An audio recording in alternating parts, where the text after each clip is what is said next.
আসসালামু আলাইকুম ওয়া রাহমাতুল্লাহি ওয়া বারাকাতুহু।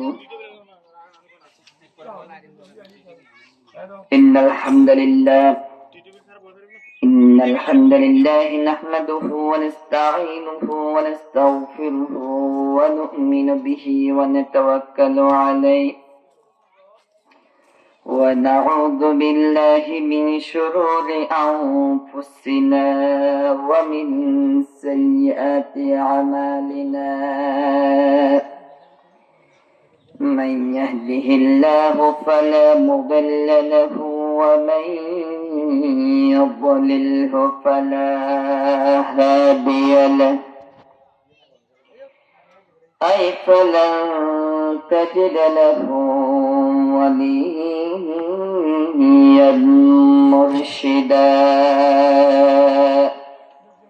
ونشهد أن لا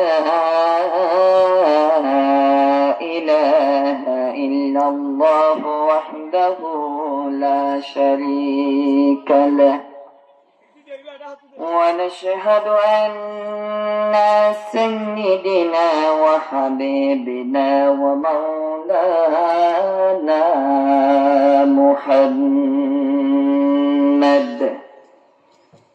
الذي أرسله بالحق بشيرا ونذيرا وداعيا إلى الله بإذنه وسراجا منيرا.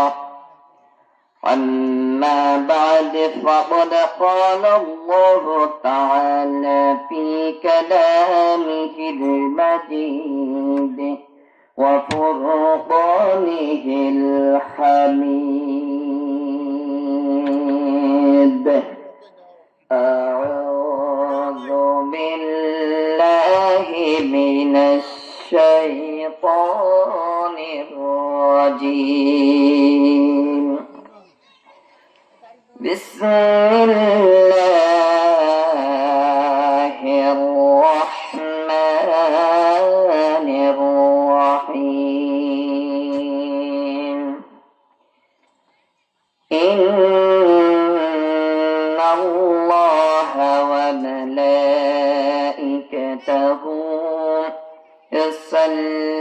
يصلون على النبي يا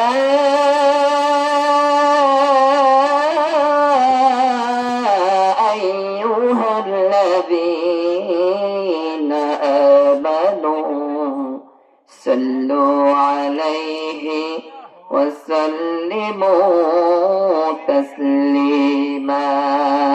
اللهم صل على سيدنا مولانا محمد وعلى علي سيدنا مولانا محمد.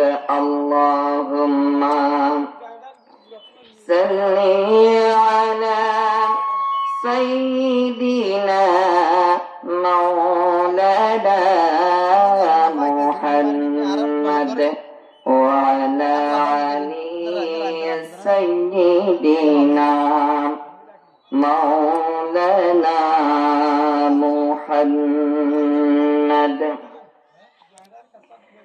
দক্ষিণ পাড়ার পক্ষ হতে সালাম জানাই হে রাসূল।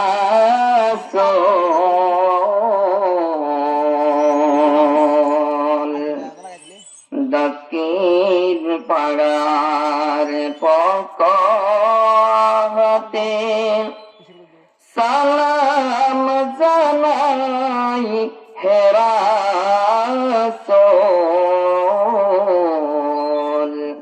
মদিনাতে শুয়ে আছেন মা আমিনা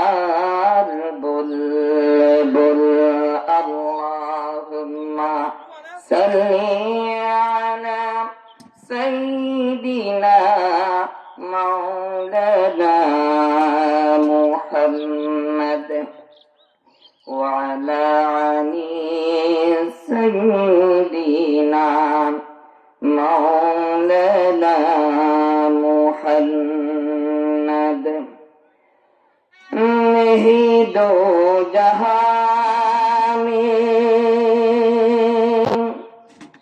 मकाने मोहम्मद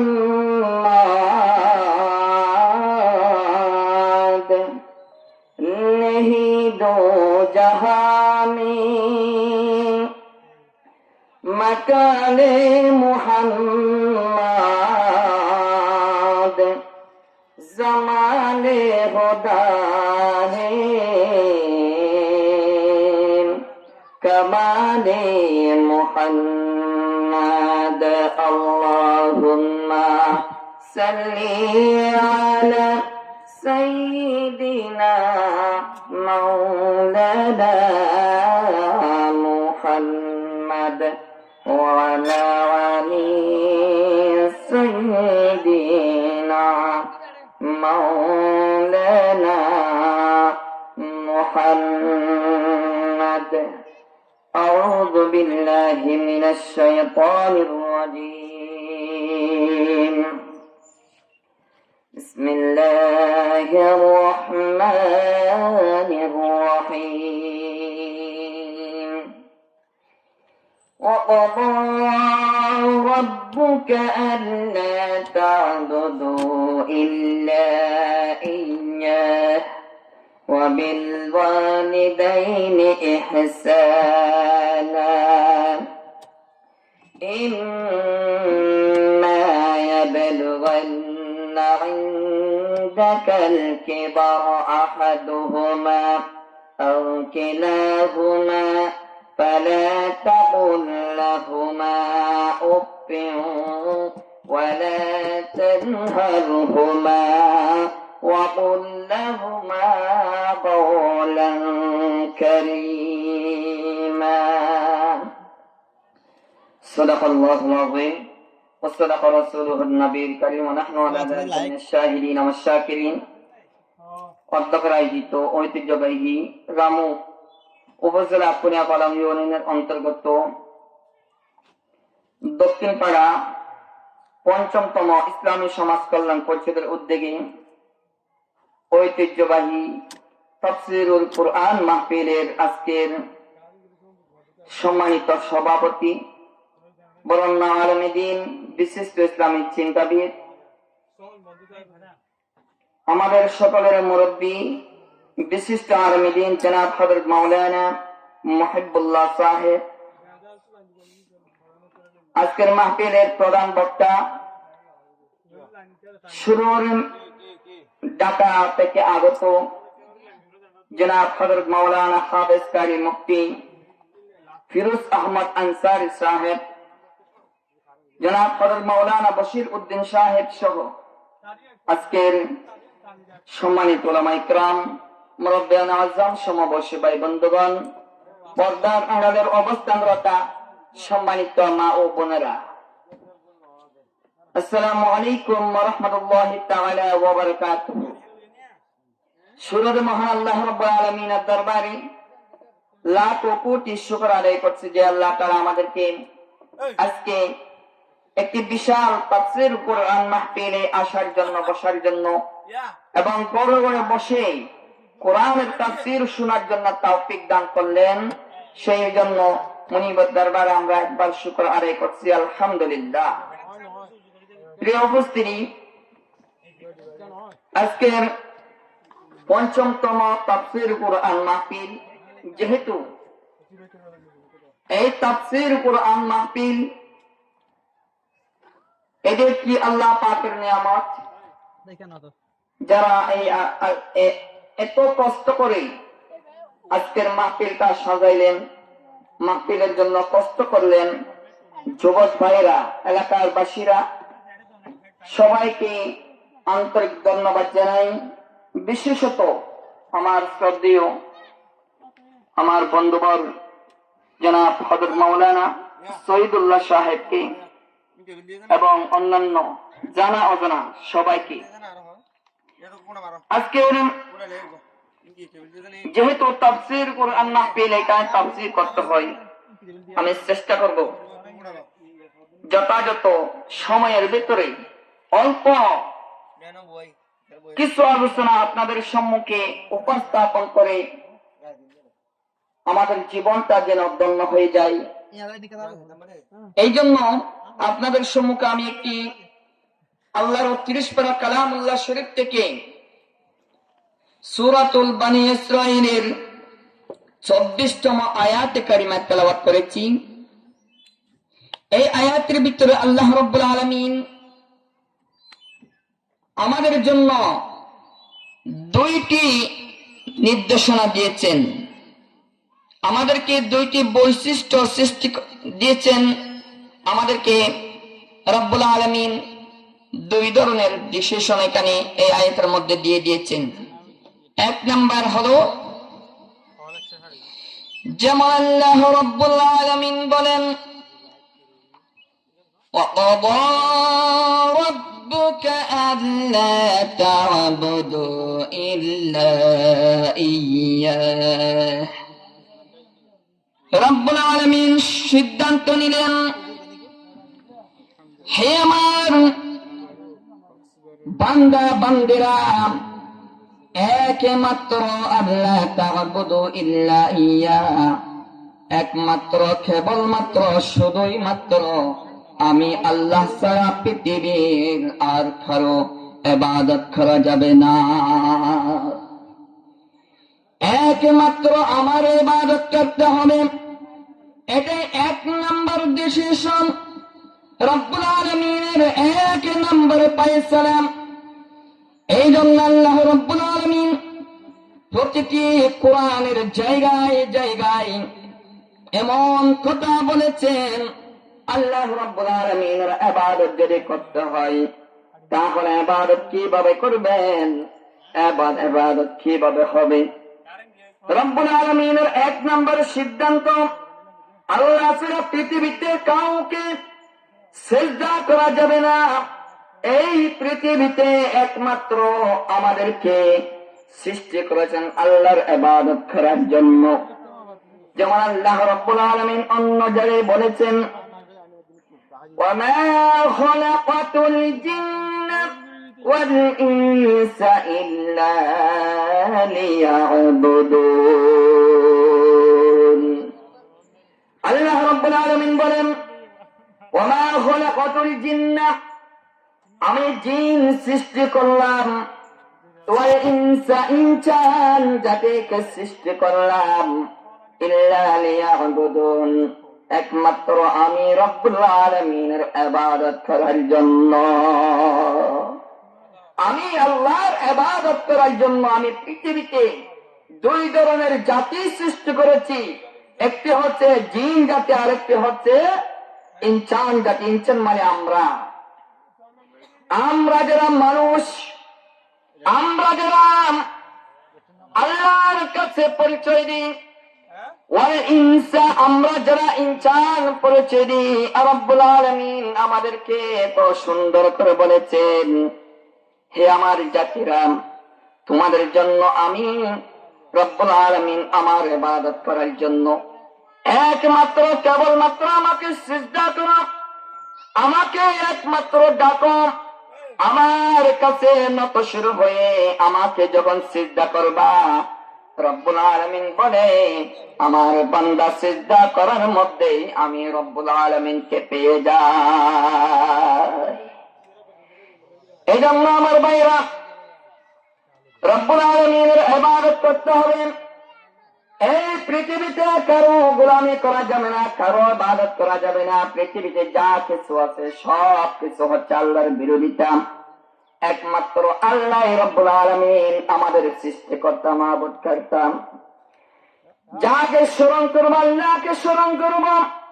আমার রব্বুল আলামিন এত সুন্দর করে বলেছেন, ফাযকুরুনি আযকুরকুম ওয়াশকুরুনি ওয়া লা তাকফুরুন। আল্লাহ রব্বুল আলামিন বলেন, ফাযকুরুনি, আমাকে স্মরণ করো, আযকুরুকুম, তোমাদেরকে আমি স্মরণ করব। সুবহানাল্লাহ। আল্লাহ রাব্বুল আলামিন কত সুন্দর কথা আমাদেরকে বলে দিয়েছেন। আল্লাহ রাব্বুল আলামিন বলেন, আমাকে যদি স্মরণ করতে পারো তাহলে আমি তোমাদেরকে স্মরণ করব। ওয়াশকুরুনি ওয়ালা তাকফুরুন, আর আমার রব্বুল আলামিনের শুকর করো, আমি রব্বুল আলামিনের কুফর করবে না। এই পৃথিবীতে শুকর যদি করতে পারো, আমি রব্বুল আলামিন তোমাদের নিয়ামতকে বাড়িয়ে দেব। সুবহানাল্লাহ। এই জন্য আমার ভাইরা, আল্লাহকে স্মরণ করো। কিভাবে স্মরণ করবা? আমার আল্লাহ রাব্বুল আলামিন পবিত্র কোরআনের ভিতরে যেভাবে সূরাতুল ফাতিহাতে বলে দিয়েছেন, আমরা যখন দৈনিক 5 ওয়াক্ত নামাজ আদায় করি, দৈনিক 5 বার নামাজ আদায় করার সাথে সাথে রব্বুল আলামিনকে আমরা স্মরণ করে আমরা বলি, রব্বুল আলামিনকে আমরা বারবার বলতে থাকি, ইহদিনাস সিরাতাল মুস্তাকিম। আল্লাহ তাআলা আমাদেরকে এমন একটি পথ দেখিয়ে দেন যে পথটা সরল পথ, সোজা পথ। এমন একটি পথ আমরা চাই। রব্বুল আলামিন বলেন, বান্দা তোমরা যখন সরল পথ করছো, আমি রব্বুল আলামিন বলি, হাদা সিরাতুম মুস্তাকিম, এটি হচ্ছে আমার একমাত্র পথ, সরল পথ। হে আমার বান্দা বান্দিরা, এই পৃথিবীতে এই পথ ছাড়া কোন সরল পথ নেই, একমাত্র আমি রব্বুল আলামিনের পথ ছাড়া। এই জন্য রব্বুল আলামিনকে 1 নম্বরে আমাদেরকে খুঁজতে হবে, মানতে হবে, রব্বুল আলামিনকে স্মরণ করতে হবে, রব্বুল আলামিনকে সিজদা দিতে হবে। এই জন্য 1 নম্বর আল্লাহ রব্বুল আলামিনের পায়চারা হলো আল্লাহ রব্বুল আলামিনের ইবাদত করুন। 2 নম্বরে রব্বুল আলামিন বলেন, ইল্লা ইয়্যাহু ওয়া বিল ওয়ালিদাইনি ইহসানা। আল্লাহ রাব্বুল আলামিন 2 নম্বর পায়চারা আমাদেরকে দিয়েছেন। 2 নম্বর হলো ওয়া বিল ওয়ালিদাইনি ইহসানা, তোমাদের পিতা মাতাকে তোমরা ইহসান করবা। আমি আল্লাহর দোষী ফায়সালা 1 নম্বর, আমি রব্বুল আলামিনের ইবাদত করা। 2 নম্বর হলো আমি রব্বুল আলামিনের ইবাদতের পরে তোমার পিতা মাতাকে তুমি ইহসান করো, তোমার পিতা মাতাকে তুমি ভালোবাসো। এই পৃথিবীতে পিতা মাতার কথা, আল্লাহর যেখানে ইবাদতের কথা বলা আছে সেখানে মা বাবার কথা বলা আছে। রব্বুল আলামিন এই জন্য মা বাবার কথা এত কেন বেশি সুন্দর করে বলছেন, মা বাবাকে তো প্রাধান্য কেন দিয়েছেন? রব্বুল আলামিনের একটি দিক নির্দেশনা রয়েছে। আমার আল্লাহ রব্বুল আলামিনকে আমরা জিজ্ঞেস করলাম, আয় আল্লাহ তাআলা, ইহসানের ব্যাখ্যাকে একটু বলবেন নাকি? রব্বুল আলামিন 1 নম্বর ইহসানের ব্যাখ্যা বলেছেন, ইম্মা ইয়াবলুগান্না عندك الكبر أحدهما أو كلاهما فلا تقل لهما أف। রব্বুল আলামিন 1 নম্বর ইহসানের ব্যাখ্যা দিচ্ছেন, হে আমার বান্দা বান্দিরা শুনো শুনো, আমি রব্বুল আলামিন ইহসানের 1 নম্বর ব্যাখ্যা দিচ্ছি। 1 নম্বর ব্যাখ্যা হলো, তোমাদের যে পিতা মাতা আছে, কোন একজন অথবা উভয়জন জীবিত থাকা অবস্থায় তাদের কথা দ্বারা তোমরা নাক ছিটকাবে না।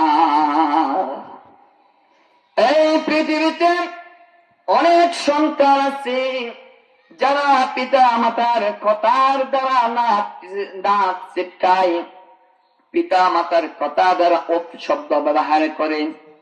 এই জন্য আল্লাহ রাব্বুল আলামিন বলেন, খবরদার খবরদার, তোমার পিতা মাতা তোমাকে যাই বলুক না কেন, কারণ তোমার পিতা মাতার এতই অধিকার তোমার জন্য রয়েছে, এত অধিকার তোমার জন্য রয়েছে যে পিতা মাতা তোমাকে জন্ম দিতে গিয়ে অনেক তারা কষ্ট সহ্য করেছেন, যে বাবা মা তোমার জন্য অনেক কষ্ট করেছেন, তোমাকে অনেক কষ্টের বিনিময়ে লালন পালন করলেন, সেই বাবা মা যখন বৃদ্ধ হয়ে যাবে তাদের কোনো কথা দ্বারা তোমরা অপশব্দ ব্যবহার করো না, কষ্টদায়ক শব্দ ব্যবহার করো না।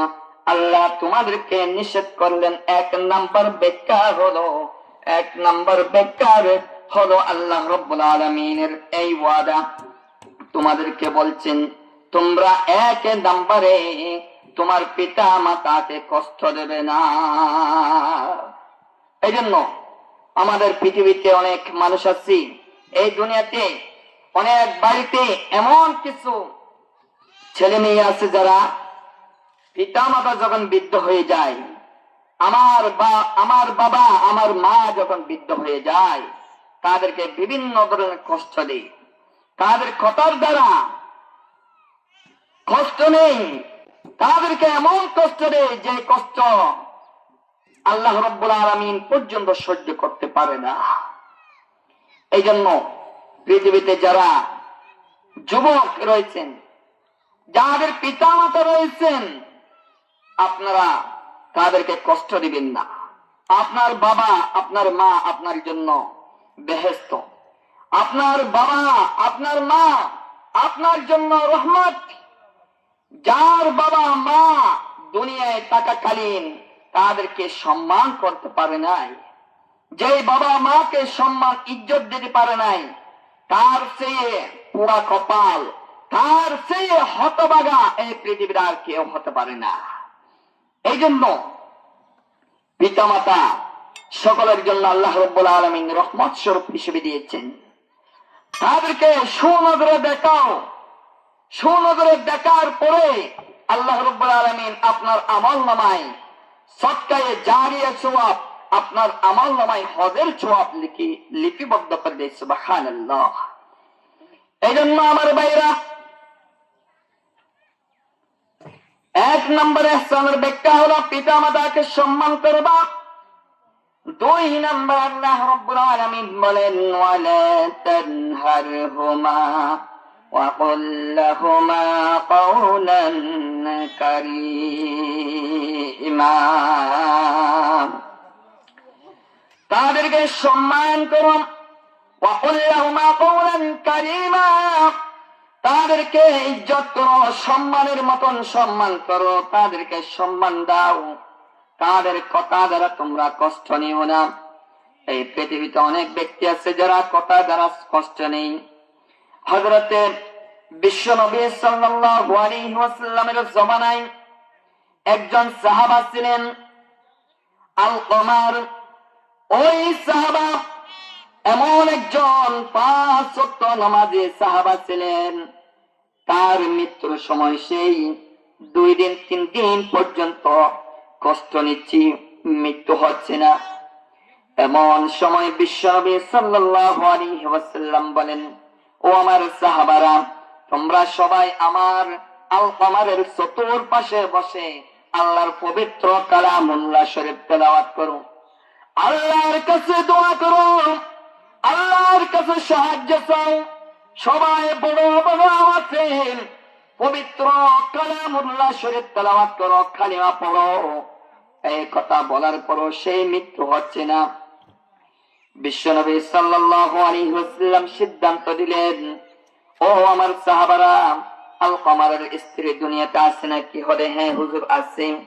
যদি স্ত্রী থেকে যায়, ওই স্ত্রীকে আমার কাছে একটু ডেকে নিয়ে আসো। স্ত্রীকে ডাকা হলো। স্ত্রী এসে বিশ্বনবী সাল্লাল্লাহু আলাইহি ওয়াসাল্লামের সামনে এসে বিশ্বনবীকে সালাম করে বললেন, ইয়া রাসূলুল্লাহ, ইয়া হাবিবাল্লাহ, আমাকে কেন আপনি ডেকে পাঠিয়েছেন? বিশ্বনবী বলেন, হো আল-কমার স্ত্রী, তোমাকে এই জন্য ডেকেছি, তোমার স্বামীর আজকের এত কষ্টদায়ক জ্বালা যন্ত্রণা, তুমি কি স্বামীর ব্যাপারে কিছু কথা বলবে নাকি? তোমার স্বামী কেমন আছে একটু বলো নাকি? বিশ্বনবীকে বলে, ইয়া রাসূলুল্লাহ, ইয়া হাবিবাল্লাহ, আমার স্বামী ছিল এমন একজন দরদী, এমন একজন আল্লাহওয়ালা, এমন একজন ব্যক্তি ছিলেন যিনি 5 ওয়াক্ত নামাজের কথা অনেক দূরে, যিনি তাহাজ্জুদ পর্যন্ত যার কাজা হয় নাই, এমন একজন ভালো মানুষ ছিলেন। তখন বিশ্বনবী বলেন, এইখানে তো সিদ্ধান্ত হলো না, আলকামারের আম্মাজান আসনাকে একটু তোমরা খুঁজে বের করো। একজন সাহাবা বলে, ইয়া রাসূলুল্লাহ, তার আম্মাজান বৃদ্ধ বয়সে আছে বাড়িতে, তার আম্মাজানকে একটু ডেকে নিয়ে এসো। সাথে সাথে ডাকা হলো, আম্মাজানকে জিজ্ঞেস করলো, ও আলকামারের আম্মাজান, আপনার সন্তান কেমন ছিল? তখন আলকামারের আম্মাজান 2 চোখের পানি ছেড়ে দিয়ে বলে, ইয়া রাসূলুল্লাহ, ইয়া হাবিবাল্লাহ, আমার আলকামার এমন একজন ব্যক্তি ছিলেন, এমন একজন খারাপ মানুষ ছিল, আমাকে প্রতিদিন স্ত্রী কথা ধরে ধরে আমাকে প্রতিদিন মারপিট করতো। নাউযুবিল্লাহ। আমার ভাইরা, বিশ্বনবী সাল্লাল্লাহু আলাইহি ওয়াসাল্লাম 2 চোখের পানি ছেড়ে দিয়ে বলেন, ও আলকামারের আম্মাজান, আপনার কাছে আমার একটা কথা হলো, আপনি আপনার সন্তানকে মাফ করে দিয়েছেন নাকি?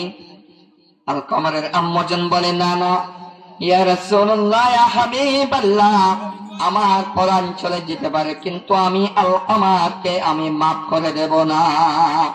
কারণ আলকামার আমাকে যেইভাবে নির্যাতন করেছে, যেইভাবে জুলুম করেছে, যেইভাবে আমাকে কষ্ট দিয়েছে, সেই কষ্ট আমার অন্তর থেকে মুছে যায় নাই। যতদিন পর্যন্ত আমার মনের ভিতরে কষ্ট থাকবে, ততদিন পর্যন্ত আমার সন্তানকে আমি মাফ করে দেব না। নাউযুবিল্লাহ।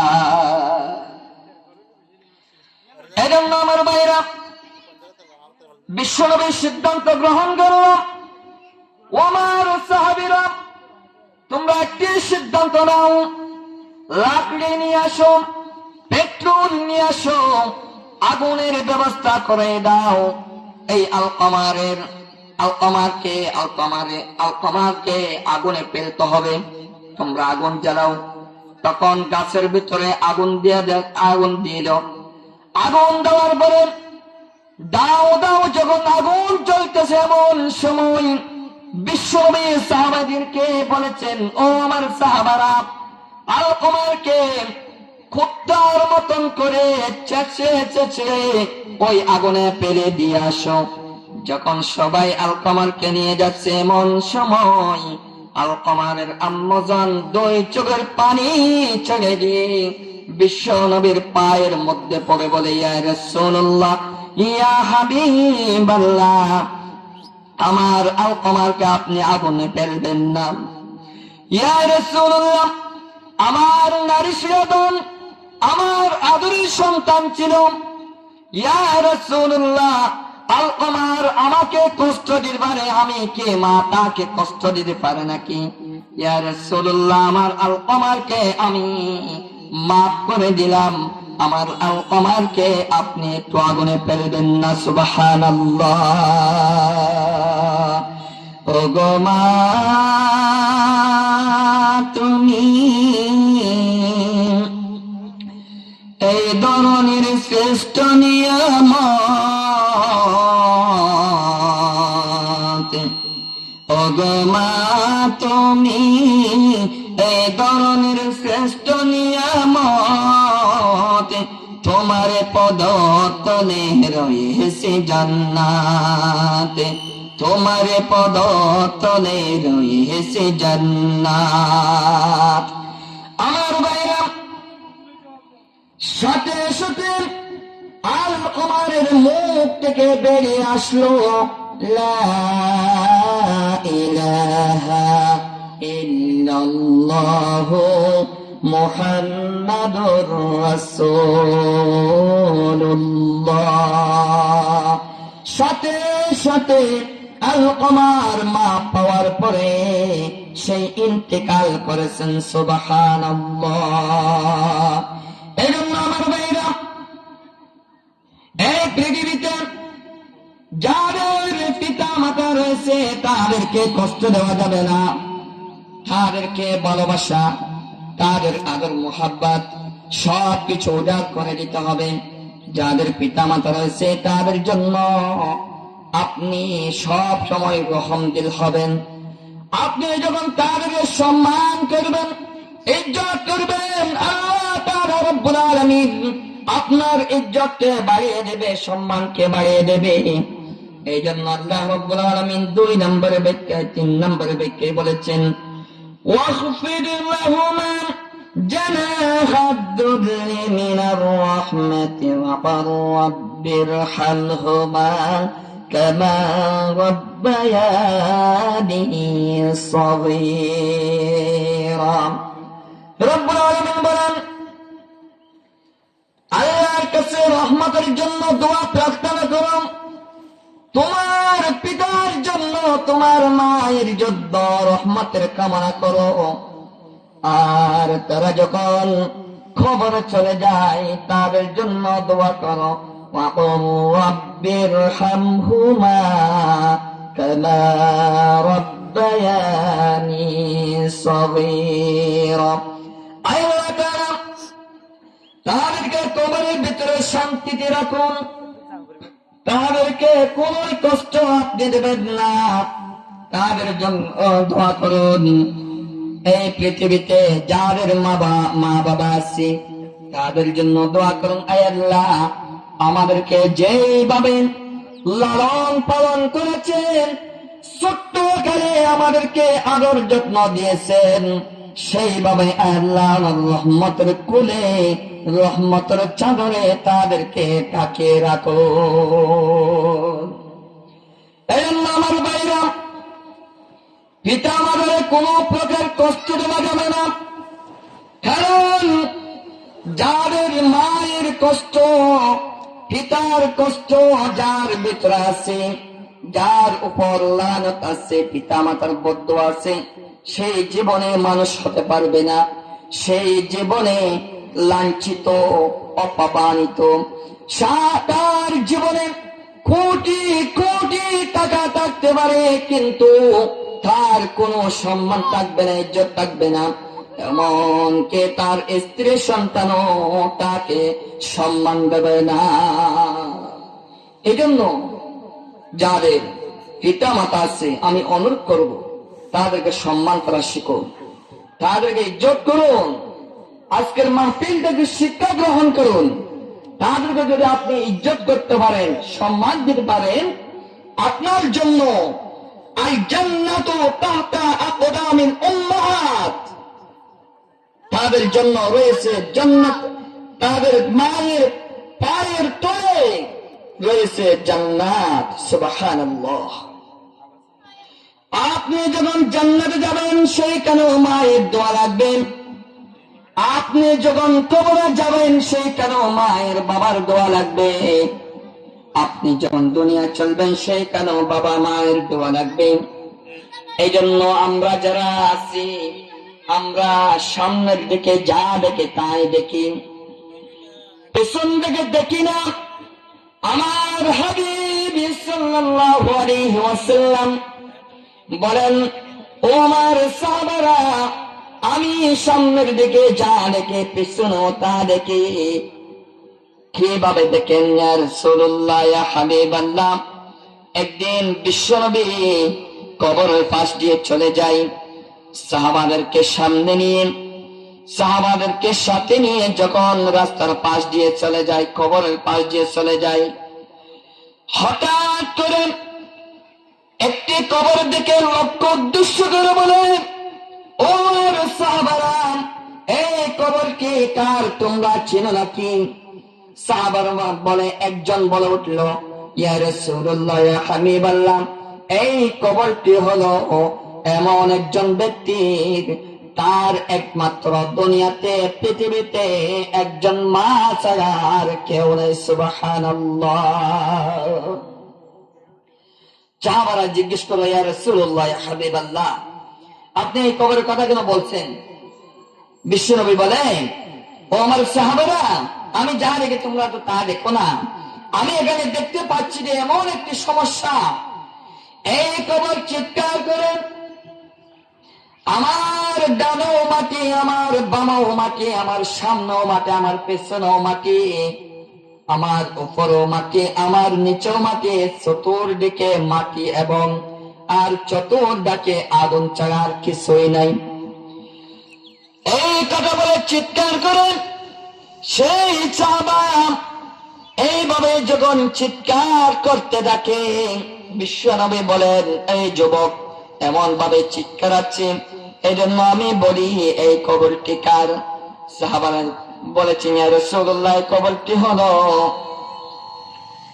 এই একজন বৃদ্ধ মায়ের সন্তান, তাকে একটু ডেকে নিয়ে এসো।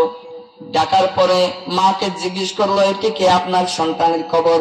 ইয়া রাসূলুল্লাহ, হে আমার সন্তানের কবর।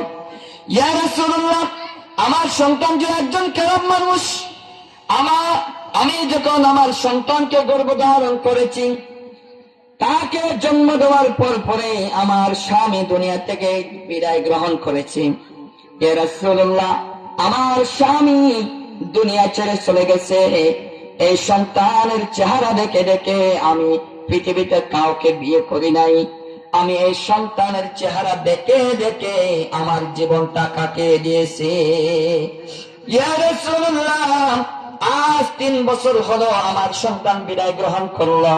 ইয়া রাসূলুল্লাহ, আমার সন্তান আমাকে যেইভাবে মারপিট করেছিল, যেইভাবে আঘাত করেছিল, সব আঘাত এখনো পর্যন্ত আমার গায়ের থেকে মুছে যায় না। ইয়া রাসূলুল্লাহ, আমার সন্তানকে আমি বদদোয়া দিয়েছি, নাউযুবিল্লাহ। এই জন্য বিশ্বনবী বলে, ও আমার বুড়িমা, আপনার ছেলেকে আপনি মাফ করে দিয়েছেন, হবেন না? আমি মাফ করে দেই নাই। আল্লাহর কাছে দোয়া করে, আয় আল্লাহ তাআলা, আমি যেভাবে এই কবরকে দেখতে পাচ্ছি সেইভাবে ওই বুড়িমাকে একটু দেখার সুযোগ করে দেন। আল্লাহ পাকে দোয়াটা কবুল করলেন। সাথে সাথে দেখতে পেল যে বুড়িমা তার কবরের সন্তানের কবরের ভিতরে দাও দাও করে আগুন জ্বলতেছে। নাউযুবিল্লাহ। বুড়িমা তখন আল্লাহর রাসূলের কাছে এসে, ইয়া রাসূলুল্লাহ, আমার সন্তানকে আপনি মাফ করে দিন, আমার সন্তানকে আমি মাফ করে দিলাম। ইয়া রাসূলুল্লাহ, আল্লাহর কাছে একটু দোয়া করেন আমার সন্তানের কবর আযাব যেন আল্লাহ পাকে বন্ধ করে দেয়। সাথে সাথে আল্লাহ পাক দোয়া কবুল করলেন। মায়ের দোয়া কবুল করে ওই কবরের আযাবটা বন্ধ করে দিয়ে ওই কবরকে জান্নাতের টুকরা বানিয়ে দিয়েছেন। সুবহানাল্লাহ। এই জন্য আমার ভাইরা, আমার দক্ষিণ ভাইয়ের ভাইরা, আপনাদের সবাইকে আমি বলবো, যতটুকু পর্যন্ত মাইকের আওয়াজ যাচ্ছে আপনাদের সবাইকে বলবো, আর যাদের মা বাবা আছে তাদের খেদমত করবেন, তাদেরকে ভালোবাসবেন, তাদেরকে ইজ্জত করবেন, সম্মান দেবেন, তাদেরকে ভালোবেসে এই দুনিয়া থেকে যদি আপনি বিদায় নিতে পারেন, আপনার জন্য পরকালে শান্তি আর মুক্তি রয়েছে।